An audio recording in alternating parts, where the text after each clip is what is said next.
talking about immigration on, perhaps this is a serious note for you about the Australians, but if we look at the bigger picture here, what are you seeing as the message that's coming from Washington right now in reference to what's happening in Arizona, the new law in Arizona? What is Washington going to make of that? What is it making of it? And what does it say about the direction the overall federal policy may go? Well, everyone in Washington is for illegal immigration. Everybody. Democrats are for it because illegal immigrants become citizens and wind up Democratic voters like 90% of the time. Republicans are for it because illegal aliens provide cheap labor that their contributors like. And also because Republicans are deathly afraid, thanks to illegal immigration, Hispanics, of course, will be the majority in this country, and they vote Democrat, and Republicans are upset about that because they see the future and it looks grim. So they don't want to be seen as anti-immigrant. And by the way, this is a much more complicated, nuanced conversation. I mean, you could be mortally opposed to illegal immigration, but still in favor of legal immigration. I mean, you don't have to be across the board against immigration, but whatever. Everyone in Washington is for illegal immigration, bottom line. And yet, people in the border states, they're not into it. You know, they don't dig it at all. I grew up in a border state on the border, and I have complicated views about immigration, but I certainly sympathize very much with people who live in Tempe or live, in South Texas, where, the hospitals really are overwhelmed, and there's a ton of crime from this, and there are good things about illegal immigration, no doubt. We all benefit from it in some ways, but we all pay for it in others. And this is one of the very few examples, very few issues where there is a kind of bipartisan conspiracy against a large segment of the American population, which is like not into it at all. So in the end, there will be another form of amnesty, which, by the way, again, whether you're for it or against it, encourages more illegal immigration. Of course it does. If you think, there's no sanction against doing something, you're likely to do it, right? Of course. Detroit, Michigan, Kevin, Republican caller. Hi, Kevin. Hi, good morning, Libby. Good morning, Tucker. It's really nice to hear watch your program. I'm a first-time caller. I'm living close to the Detroit area, an area that's obviously been ravaged by years and years of liberal politicians, some of who are currently have court cases going against them.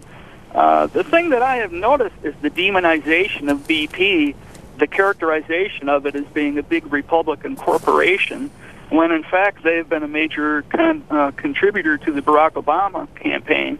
And I just can't understand why there is this demonization of all the big corporations when, I could understand that Democrats should be able to run big businesses as much as Republicans can. Well, that's not even, you didn't express an opinion, you expressed a series of facts. I mean, the BP did contribute more to Barack Obama's campaign than to any other politician. He received more from BP than anyone else. Of course, Obama won Wall Street. He won Americans making $100,000 a year or more. He won rich people. So the kind of 1930s era cliches that the rest of us have trafficked in, for 80 years, are increasingly untenable as factual matters. It's not so obvious that the Republican Party is always the party of big business and the Democratic Party is the party of the working man. I mean, it's way more complicated than that. Certainly people's voting behavior is more complicated than that. But, you wouldn't know it by reading your average newspaper story, which is predicated on these incredibly outdated assumptions. I will say to your point about BP specifically, yeah, they were the most liberal by far of the energy companies that I'm aware of. And so there is a richness to all of this that is not going remarked upon enough, as far as I'm concerned. The New York Times profiled Senator John McCain today, looking at his race that he's dealing with back in his home state.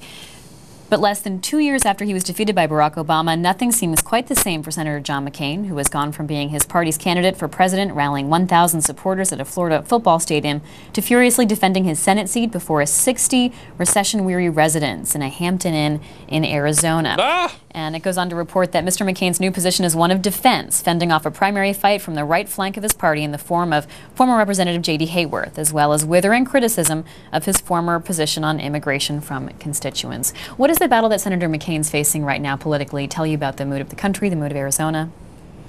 Well, it tells you about the nature of politics. I think Winston Churchill on his deathbed is supposed to have said, in the end, every political career, including his own, is a failure. And I think that that's right, actually. And politics, like journalism, by the way, is not a business for old people. There's almost no graceful exit from it. You sort of pray that you die of a heart attack in the middle of a campaign speech because the alternatives are so sad and grim. And yet, of course, there is a disproportionately large number of very, very old people in politics. McCain is like pretty young by the standards of the Senate, even though he's in his early 70s. But it's just sad. The sound you're hearing is my heartbreaking as someone who spent a year with John McCain in '99 and 2000 covering his first run for president and came to really like him as a person. He's a great guy. Whether you agree with him or not, he's just an energetic, interesting, witty, totally profane, vulgar, great, excellent guy to have dinner with and hang out with. It's sad to see him hanging around the Hampton Inn begging for votes when, you know, as a guy with like 9 houses, he could be relaxing with his grandchildren in Sedona. There's just no reason to do this, and yet almost all of them wind up doing it. And I have a lot of theories as to why, but my basic theory is that I'm not talking McCain specifically, but your average 80-year-old senator who's running for re-election, or inspector, say, they all sort of know that they're going to die if they retire. You know, these are alpha guys. These are people who, you know, can't stop moving. McCain more than any of them literally cannot stop moving. And they know that when they do stop moving, like a shark, it's over. And it's just sad. They give something up, I think, and that something often is their dignity. And I'm not attacking McCain again because I couldn't have more affection for him as a person, but it bums me out to see that. Another Detroit, Michigan caller, Frederick, on our Democrats line this time. Good morning, Frederick. Good morning. How are you doing today? Good, thanks. Go right ahead. I'd say, first, I'd comment on the naivete of American voters.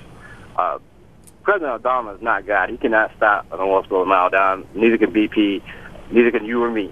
The technology wasn't there. They didn't do their homework. They didn't have all their safety in order.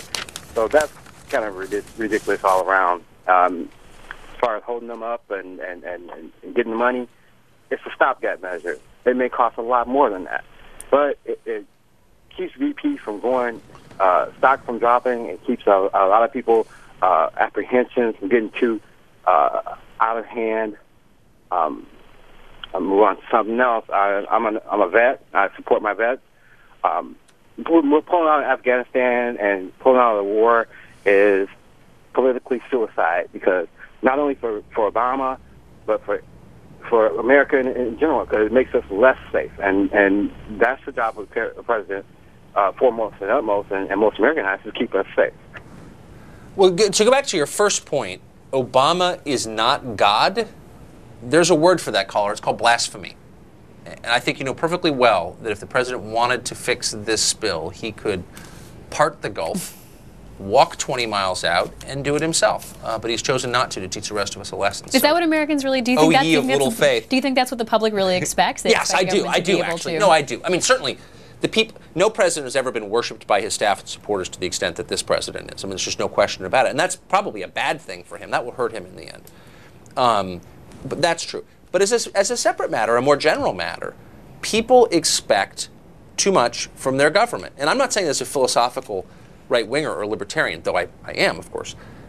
I'm saying that as a practical matter, as an observation of reality. Like, there are things that the government can't do, and in fact, there are many things the government doesn't do well. It does some things well, but there's some things that are just beyond its power, and in fact, are beyond human power. And people have a kind of touching, almost childlike faith in the government to accomplish really anything. And that's sweet and it's great and all that, but it's also misplaced. Minneapolis, Minnesota, Rick, independent caller. Hi, I just had a quick question.